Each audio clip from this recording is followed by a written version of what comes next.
Dkhairho did this. I am Dkhairho. Thank y'all once again for tuning in. Yeah, I'm working with this Leroy Hudson sample. It's called I'll Be There, I Still Care.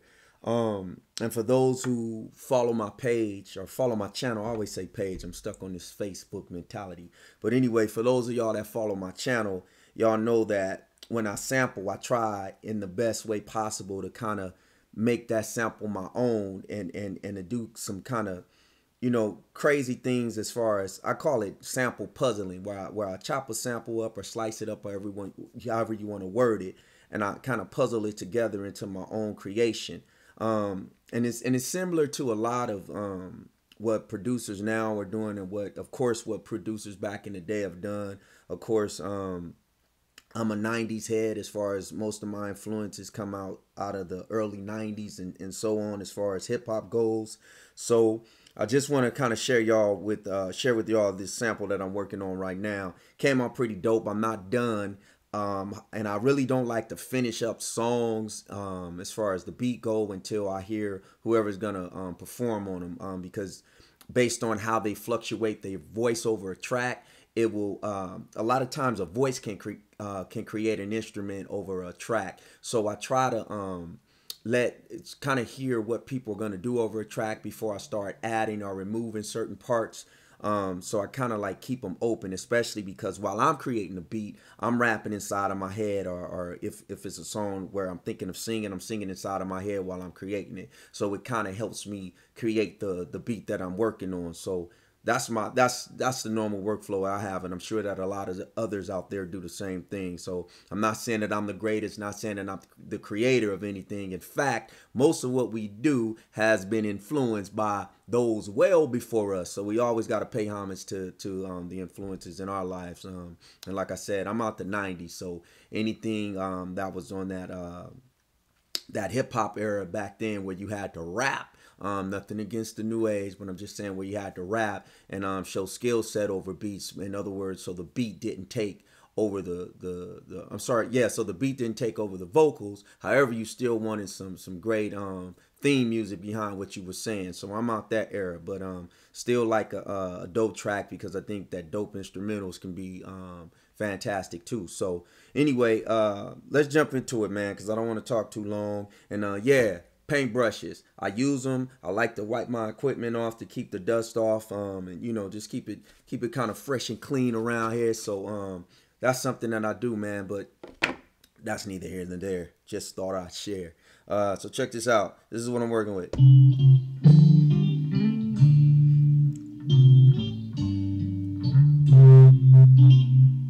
Yeah, so something simple, and this is where I went with it. Took some parts.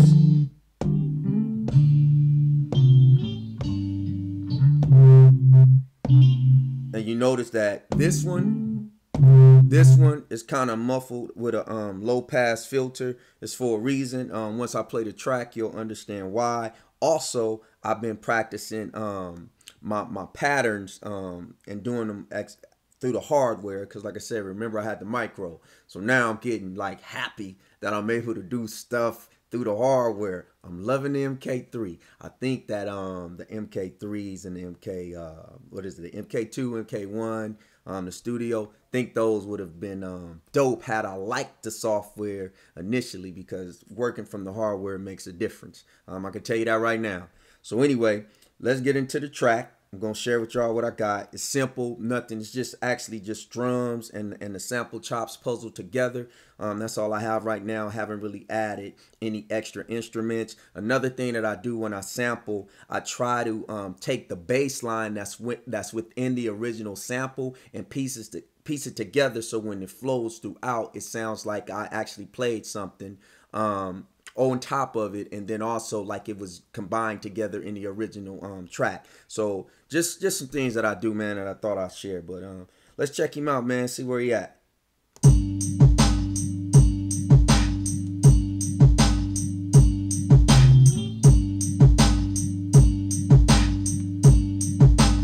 Let's do some pattern play right here. Yeah.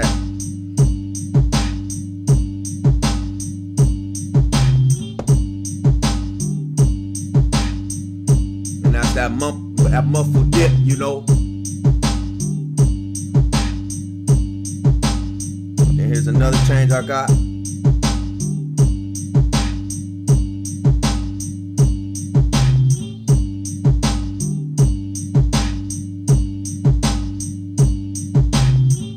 Then I kind of like wild it out right here.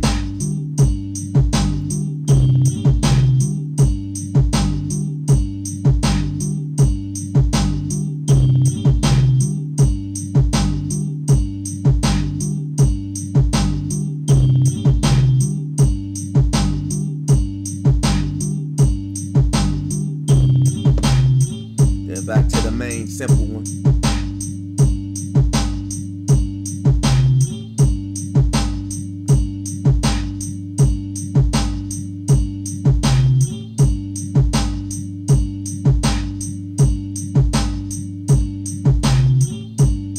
Yeah, and that's pretty much it. The weird thing, I'm gonna tell y'all, I keep looking here, because I got my camera right here, then I got a camera up here, right? So I always get thrown off because I don't know why when you on camera, man, you like want to see yourself like, man, am I looking cool? Am I looking nerdy or what? But anyway, man, so that's why I'll be looking like up and down like that. But anyway, so yeah, so these parts, man.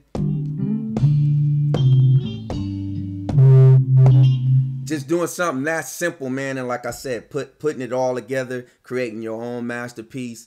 A lot of people always think that sampling ain't a skill set, man. It's a skill set because you still kind of gotta have a ear, although you're not on the piano and going crazy on the piano, and you're not, let's say, because a lot of us samplers, and I'll say myself included, I can play a little bit, I can play by ear, but I'm not great on the keys where I can do a show or something like that, but I can get the job done as far as me sitting at home behind closed doors and y'all not knowing that I gotta sometimes do this or do this and then come back, and if I want to play chords, I'll do a few pieces on at a set and then add on top. See, y'all don't know what be going on behind closed doors when it comes to creation, but it all comes out dope when it's done. But anyway, when you sample, man, you still got to have an ear for the parts and how things are going to flow together when you're putting it together. And I think that that's a big thing in this game, man, because a lot of people take credit and have no respect for those of us who sample, man.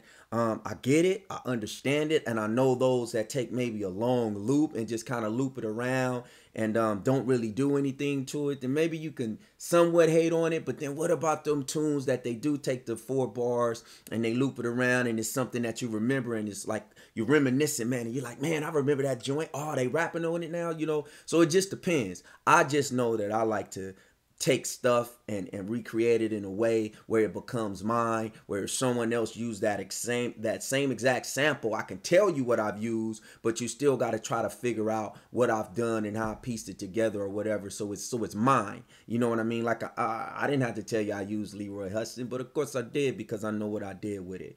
So anyway, yeah, something simple. These drums.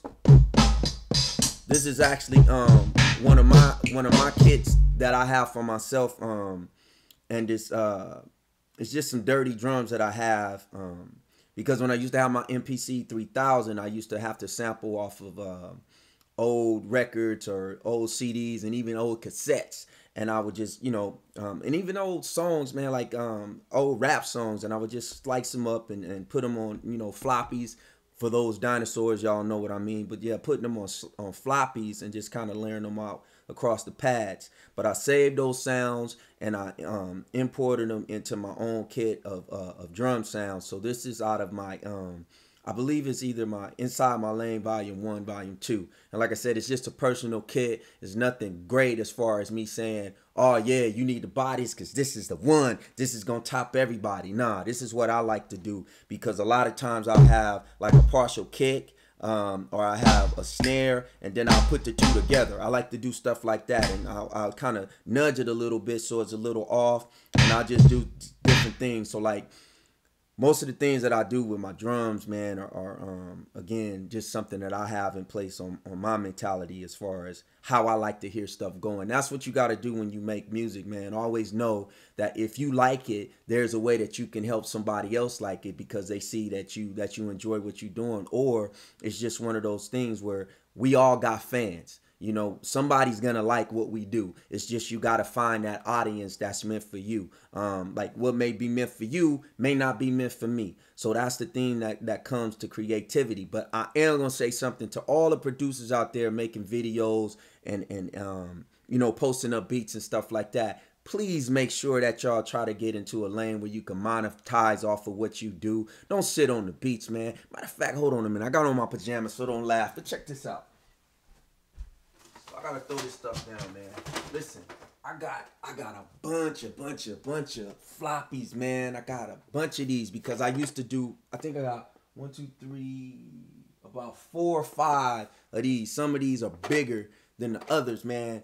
But I used to do beats back in the day just for the fun of it because I knew that I loved music. And we always say, oh, I just love making music and this, that, and the other. And then plus, I was never really doing music for the money because my family situation wasn't in need of money, especially back then when we did have our situation going on. But I will tell you, if you make beats, try to get somebody on your tracks, man. Don't sleep on your stuff, man, because you'll end up in your 40s like me saying, I wish I would have done a whole lot more to get myself out there and to where I had to be, man. But yeah, that's just one of those old man rants, man, that I like to tell, especially up and coming producers and stuff like that, because there's money out there to be made, man. You just gotta have a passion for it. Invest in yourself, man, and investing in yourself also, it doesn't just mean the equipment, it also means mentally, man, like having the confidence, man, and becoming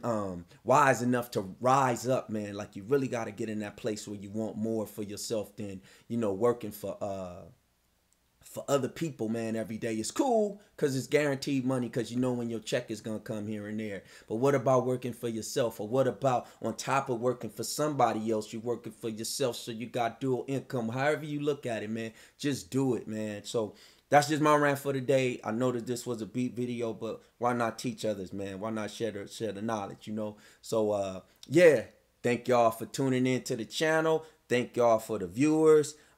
Thank y'all to my subscribers, man. I'm starting to get more subscribers, and I'm glad that y'all liking loving, however you want to name it. But I'm glad that y'all feeling the content. I'm glad that y'all liking how I'm coming off on these videos. Like I said, I'm not coming off to be better than nobody. I just want to share with y'all things that I know, or share with y'all my journey with this MK3 right here.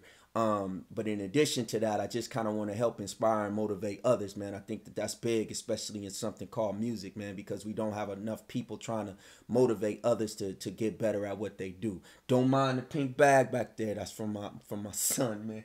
Him and his girlfriend got me a gift for my birthday, man. So I like to have stuff around, man. And birthday was back in September, but I don't throw stuff away. So anyway, yeah. Plug in, get connected. I am Dkhairho. We are TMR. Thank y'all once again for tuning in. Have a good one. Dkhairho did this.